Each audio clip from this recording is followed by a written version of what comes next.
നമസ്കാരം. 4K ന്യൂസിലേക്ക് സ്വാഗതം. നമുക്കറിയാം, ഇസ്രായേൽ പലസ്തീൻ യുദ്ധം ആരംഭിച്ച് ഏകദേശം 3 മാസം എത്തി നിൽക്കുകയാണ്. അതിക്രൂരമായ ആക്രമണങ്ങളാണ് ഇപ്പോഴും ഗാസയിൽ ഇസ്രായേൽ സേന അഴിച്ചുവിടുന്നതെന്ന്. എന്നാൽ യുദ്ധം ആരംഭിച്ചത് മുതൽ ഇസ്രായേലിനെ അനുകൂലിച്ചവർ പോലും ഇന്ന് തള്ളിപ്പറയുന്ന സ്ഥിതിയാണുള്ളത്. അതിന് കാരണം ഇസ്രായേലിന്റെ കൊടിയ ക്രൂരത ഒന്ന് തന്നെയാണ്. ഗാസയിൽ പലസ്തീനുകൾ അനുഭവിക്കുന്ന ദുരിതത്തിൽ അവർക്ക് പിന്തുണയുമായി നിരവധി സംഘടനകളും രാജ്യങ്ങളും രംഗത്ത് വന്നിരുന്നു. എന്നാൽ യുദ്ധത്തിന്റെ തുടക്കം മുതൽ ഇസ്രായേലിനെ അനുകൂലിച്ച അമേരിക്ക ഇസ്രായേലിന് വേണ്ട ആയുധ സഹായങ്ങൾ ഉൾപ്പെടെ നിരവധി സഹായങ്ങളും നൽകിയിരുന്നു. അതിൽ അമേരിക്കയിലെ ജനങ്ങൾക്കിടയിൽ പോലും അമർഷം ഉടലെടുത്തിരുന്നു.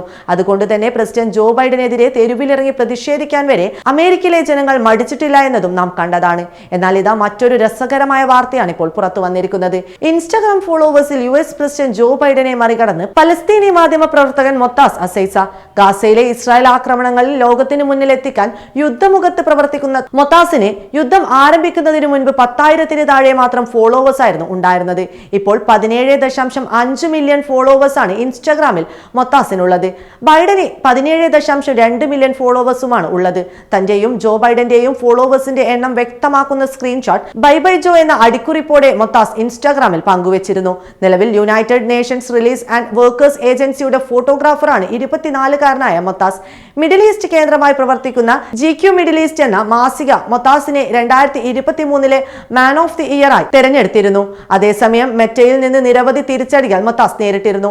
ഡിസംബർ 24-ന് മൊത്താസ് ഇൻസ്റ്റാഗ്രാമിൽ നിന്ന് ലഭിച്ച മുന്നറിയിപ്പ് പങ്കുവച്ചിരുന്നു. മൊത്താസിന്റെ കണ്ടന്റ് ഫോളോവേഴ്സ് അല്ലാത്തവർക്ക് റീൽസായോ സജഷനായോ സെർച്ചിലോ ലഭിക്കില്ലെന്നായിരുന്നു ഇതിൽ പറഞ്ഞത്. ഗാസയിലെ ദുരിതപൂർണമായ ജീവിതം മൊത്താസിലൂടെയാണ് ലോകം കണ്ടുകൊണ്ടിരുന്നത്. ബോംബാക്രമണങ്ങൾ നടന്നുകൊണ്ടിരിക്കെ തലനാരിഴക്ക് മൊത്താസ് രക്ഷപ്പെട്ട സംഭവങ്ങളും ഉണ്ടായിരുന്നു. എന്നിട്ടും തളരാതെ ഗാസയിൽ നടക്കുന്ന അതിക്രമങ്ങൾ ലോകത്തിന് മുന്നിൽ വിളിച്ചു പറയാൻ മൊത്താസ് മടിച്ചില്ല. തന്റെ ജീവൻ പോലും പണയം വെച്ചാണ് അദ്ദേഹം മുന്നോട്ട് പോയത്. എന്തായാലും പലസ്തീനിലെ കൊടിയ ക്രൂരത ജനങ്ങൾക്ക് മുന്നിൽ തുറന്നുകാട്ടിയ മൊത്താസിന് തന്നെയാണ് പിന്തുണ ഏറുന്നതും.